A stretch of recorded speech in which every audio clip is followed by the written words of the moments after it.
Parce qu'actuellement, on est en Russie, Papiska. Les Lions en Russie, après les regrets, la mobilisation. On a les propos de Aliou Cissé. Continuer à travailler africain de l'histoire du mondial. C'est tout ce qu'on peut retenir. Aujourd'hui, on peut quand même être... L'Afrique est derrière et le Sénégal et le Nigeria. Les deux pays peuvent se qualifier. En tout cas, bon, nous, ici à Dakar, on se bat, on se tue et on essaie de voir, on espère. Et c'est important. Arrêtez de dire que les Lions sont morts. Ils ne sont pas morts. Non, non. Mais attends, mais l'Allemagne, mais attends, mais l'Argentine, mais actuellement les Lions du Sénégal, tu sais combien de points ils ont? Ils ont 4 points. 4 points. Ils n'ont pas encore de défaite. Une victoire, un match nul. Mais jusque-là, il n'y a pas le feu au lac, pour reprendre une expression genevoise de Genève. Mais attends, mais qu'est-ce qui se passe là? C'est le football. C'est pas le lambe. Ce n'est pas de la politique. Là, c'est le football. Là, c'est le football. Ce n'est pas de la politique politicienne. C'est différent. Politicienne. Mais attends, c'est pas de la politique, c'est le football. C'est le football. Une victoire, un match nul. Mais maintenant, il y a une dernière confrontation. Mais on attend. Mais pourquoi dire oui, les Lions, oui, les dés ne sont pas. En tout cas, je reste avec la Wagué, le plus jeune buteur, après les regrets, la remobilisation. C'est ça qui est important. Surtout. Le problème, c'est pas de dire oui, ouais, on est mort, c'est fini, c'est la fin du monde. Ou Aliou Cissé, non. Mais on a vite oublié, non, c'est 14 millions de sélectionneurs. Non, il fallait voir après la Pologne là. Tous les match nul, même pas défaite. Match nul. Non, mais attends. Bon, on a ça après les regrets, la mobilisation, c'est ce qui est important. Mais voilà. On a l'As quotidien, le quotidien de mon grand frère Aladji Thierno Talla, dit Grand Tiers. Qualification au deuxième tour, les Lions jouent aux calculettes. Bon, qui dit calculette pense un peu à calcul d'épicier, quoi. C'est-à-dire 1 plus 2 plus 3 plus 4. Mais là, le football, le football aussi, parfois, c'est les calculs. Hein? Ah oui, non, mais attends, on est dans une autre dimension. Hein?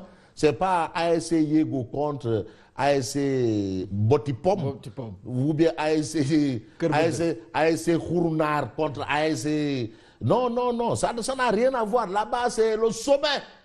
Le sommet, c'est que des calculs. Mais hier, regarde un peu le Portugal qui a failli laisser ses plumes face à l'Iran. Non, le football, c'est une autre dimension. C'est pas les coris. Bon, le football ce n'est pas des naines à 700 000 francs. 700 000 francs. Bon, Augustin Senghor de déclarer, nous avons toujours notre destin en main. Oui, monsieur le président, vous avez toujours votre destin en main. C'est important. On reste avec l'As quotidien, qui est avec mon grand frère aîné Maodo Malik. Pour battre Idrissa Seck, Maodo Malik Mbaye livre la recette. Maodo Malik Mbaye. Voilà. Et puis on a l'As quotidien. Mam Adama Gueye accuse la police. Qu'est-ce qu'il dit? Les RG travaillent pour le candidat Macky Sall. Les RG. Yes. Les RG, renseignements généraux. Les RG. Ben, on a la tribune. Les Lions affichent la sérénité. C'est plus qu'important aujourd'hui.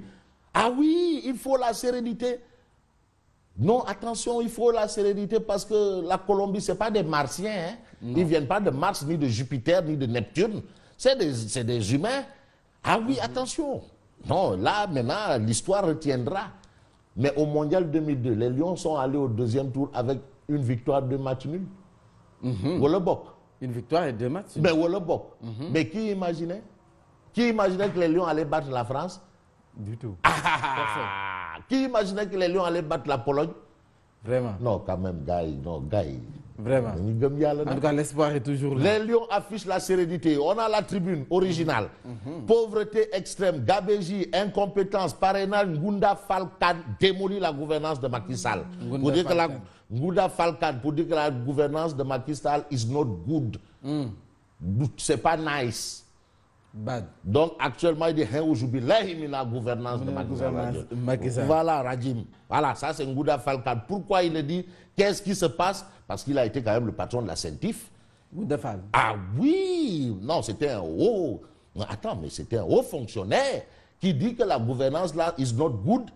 Il y a les Rekham. Parce que aussi, tu sais, les revirements de veste là, parfois ça cache. Un train peut en cacher un autre. On a tout compris. Voilà. Alors, on a Sud Quotidien. Sud Quotidien nous dit mise au placard des conclusions de la CNRI, Commission nationale de réforme des institutions, de la CNRF et entre autres Macky Sall, le coup trop lourd. Dès que les gars font leur réforme, on lui remet, il prend ce qu'il veut. Mais c'est ça aussi le président de la République. Un président de la République, il est là pour décider.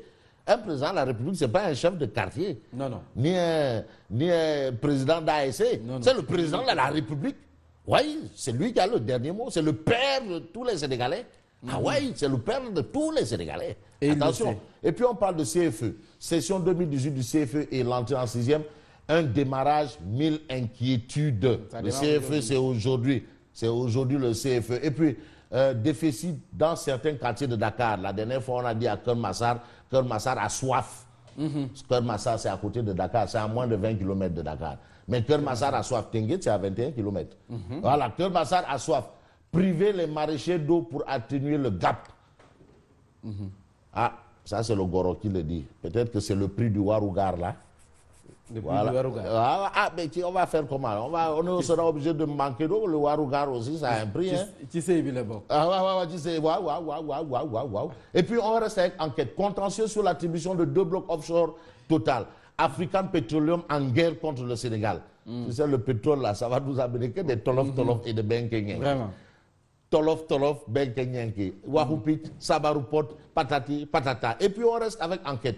Mondial 2018, Lion du Sénégal, les choix bizarres du coach Cissé. Les choix bizarres. Les choix bizarres. Ah bon? Mais les choix bizarres sont arrivés après un match nul direct. Mais attends, d'accord, parce que les Japonais... Mais je dis, si c'était les Lions qui étaient revenus à 2 reprises au score contre le Japon, le discours n'aurait pas été le même. C'est sûr. Ah oui, mais c'est important aussi. Ça veut dire que les gens ont soif d'espoir, ont soif de gloire. Parce qu'il ne faut pas aussi tout prendre. Les critiques là, hein, c'est parce que les gens ont soif de gloire. Tu sais, le Sénégalais aime la gloire. Voilà. Voilà. Et le quotidien. Mais le quotidien, pas de pression foncière. Ah, ça m'intéresse. En tant qu'environnementaliste. De pression foncière. Pression foncière, la zone des Niayes. Mais les Niayes, c'est parti pour devenir du béton. Les Niayes. Mais les Niayes. Mais c'est là où Dakar respire. Tu vois l'oxygène qu'on a à Dakar. C'est les Niayes là.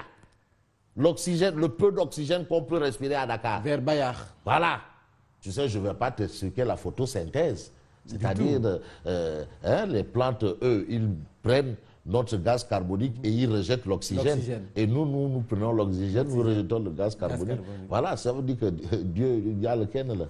C'est ça qu'on appelle la photosynthèse. Bon, ça c'est juste pour ceux qui passent le CFE, qui comprennent certaines choses, quoi. Alors, pression foncière, les Niayes étouffent sous le béton. 60 hectares de terre perdus chaque année, au vu et au su de tout le monde. Descend les Niayes. Mais regarde un peu la forêt classée de Mbao. Ils ont tout déclassé. Tout déclassé. Autoroute à péage déclassée. Terre déclassée. Déclassée. Vraiment, l'activité maraîchère est menacée. Descend.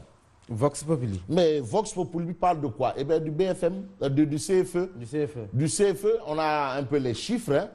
Le nombre de candidats, le nombre de centres, le nombre de salles de classe pour le CFE, on a tout là dans Vox Populi. Et puis, les supporters du Sénégal, entre espoir et crainte, bien entendu, indiquent Vox Populi. Et puis, As Babakar Gueye, secrétaire national en charge des élections de Réumi, de considérer qu'avec le dossier Prodac, Macky a montré qu'il y a une justice à double vitesse dans ce pays.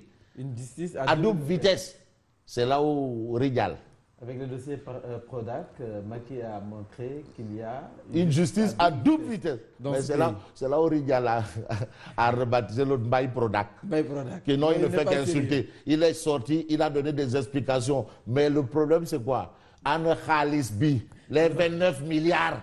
Mbaye Prodac, où sont les 29 milliards? C'est ce que Omar Faye, c'est pas moi, c'est Omar Faye. Il dit tout ce qu'il a expliqué, c'est rien du tout.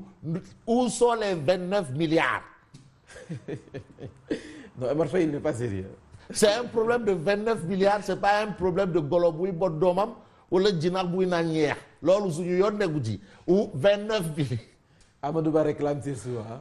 Ah, mais non, mais Amadouba a fait son travail, hein, et c'est un travail, c'est une opération de salubrité publique. Ouais, Amadouba, il mérite une place au paradis pour ce qu'il a fait. Ouais. Oui. Le ministre de l'économie. Oui.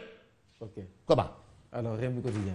Comme naguère le PS et le PDS, l'APR végète sa propre opposition interne. Aujourd'hui, à l'APR, on a tout ce qui se passait avant au PS et au PDS. Ça sent pas bon. Cicelo contre Farbangom. On a Mariam Faye Baboun. Mariam Faye Babou. Baboun, oui, contre Et Thérèse Thérèse Faye. Faye. On a Magou Chinois, comment il s'appelle, Moustapha Diakhaté, Ça va dire qui se bagarre contre Ali Oussal. C'est un combat perdu d'avance. Hein, parce que les Saltigues ont dit qu'Ali Oussal, c'est le futur président du Sénégal après Macky. après Macky Sall.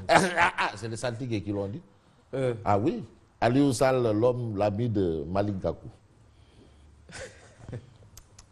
Rendez-vous demain. Non, non, c'est-à-dire, vraiment, Malick Gakou, le futur maire. le ou candidat futur- à la mairie de Sam Notaire. Non, le Sam candidat- Notaire. C'est à la présidentielle. Après, Sam Notaire. Non, non. Non, il est Présidentielle. candidat à la mairie de Sam Notaire. Non, du tout. Il a fui, pas besoin de- il a fui la de mairie. la mairie. Il a fui la mairie de Guédiawaye. Il est allé aux législatives. On l'a cravaché. Bon, peut-être que la présidentielle va le sourire. Donc rendez-vous demain. À demain, Inch'Allah. Moi, je vous retrouve tout à l'heure et c'est pour le journal.